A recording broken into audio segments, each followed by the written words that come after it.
ढेर किया गया और इसके अलावा उनसे भारी मिकदार में असला और गोला बारूद बरामद हुआ है।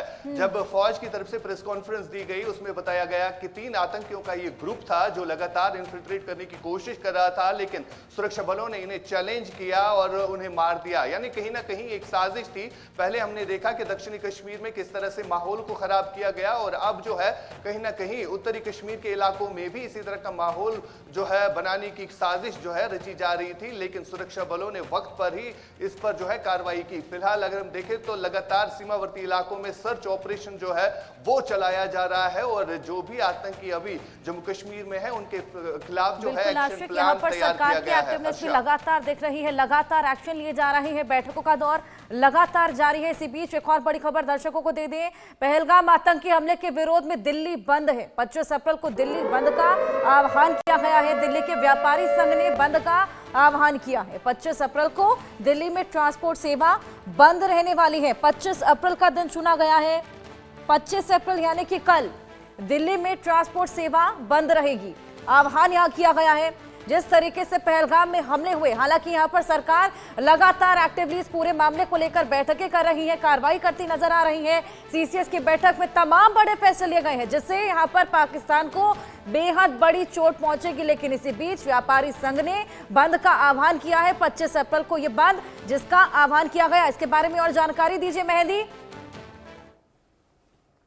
जी अच्छा, देखिए जिस तरीके से पहलगाम में आतंकवादी हमला हुआ है उसके बाद उसके जो गूंज है वो दिल्ली में भी सुनाई दे रही है, क्योंकि बेशक पूरा जो देश है वो इस आतंकी हमले से आहत है और उसको मद्देनजर रखते हुए 25 तारीख यानी कि कल का दिन चुना गया है जब व्यापारी संघ की तरफ से एक बड़ा प्रदर्शन किया।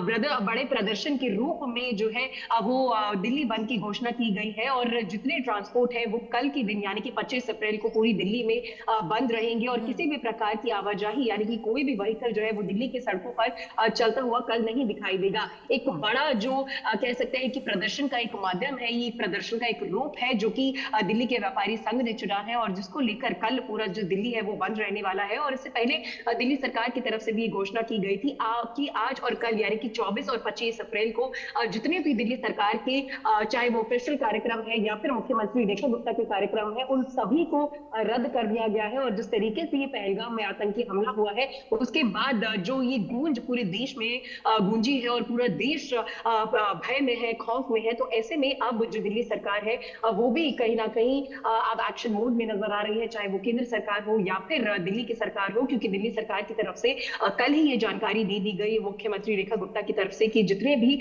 सरकारी कार्यक्रम है उन पर रोक लगा दी गई है आज और के लिए। और एक स्टेट वार्निंग जारी की गई है कि जिस तरीके से 26 मासूम लोगों ने अपनी जान गंवाई है तो वो बेशक जो है वो पूरे देश के लिए दुखद एक घटना हुई है, एक दुखद एक आतंकी हमला पहलगाम में किया गया है जिसको लेकर दिल्ली में कल जो है वो पूरा बंद रहेगा। कोई भी ट्रांसपोर्ट पूरी दिल्ली में नजर नहीं आएगा और व्यापारी संघ की तरफ से एक बड़ा फैसला ये लिया गया है। और साथ ही साथ केंद्र सरकार के व्यवहार की जो है हर्षा तो ताबड़तोड़ फैसले लेती हुई केंद्र सरकार दिखाई दे रही है, जिसकी वजह से कह सकते हैं कि पाकिस्तान जो है वो फिलहाल डरा हुआ है, घबराया हुआ है और सहम की एक मीटिंग आज पाकिस्तान भी करने वाला है। लेकिन ये जो बड़े फैसले हैं वो कल सीसीएस की मीटिंग में भारत सरकार द्वारा लिए गए हैं और आज भी एक बड़ी मीटिंग होने वाली है और जितने कल बड़े फैसले यानी कि 5 बड़े फैसले जो लिए गए हैं उन पर सोच विचार होगा। विपक्ष से भी जो उस पर विचार विमर्श है वो किया जाएगा और आज सर्वदलीय बैठक बुलाई गई है जिसमें एक बार फिर से इन सभी एक्शंस को लेकर चर्चा होगी और आगे आने वाली रणनीति पर भी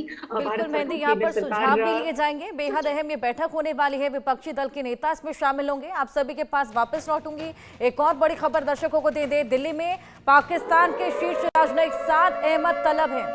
पाकिस्तानी राजनयिक साद आधी रात को तलब किए गए, दिल्ली में तलब किए गए हैं। शीर्ष पाक राजनयिक साद अहमद तलब जो तमाम बड़े फैसले सीसीएस की बैठक में लिए गए हैं जिससे पाकिस्तान को चोट पहुंचाने की यहां पर पूरी कोशिशें हैं। हालांकि ये केवल शुरुआत है, मुंह तोड़ जवाब देना अभी बाकी है। इस बार रिटेलिएशन से काम नहीं चलेगा। पाकिस्तानी राजनयिक साद आधी रात को तलब किए गए, क्या कुछ उनसे बातचीत हुई है मेहंदी हमें बताएंगी।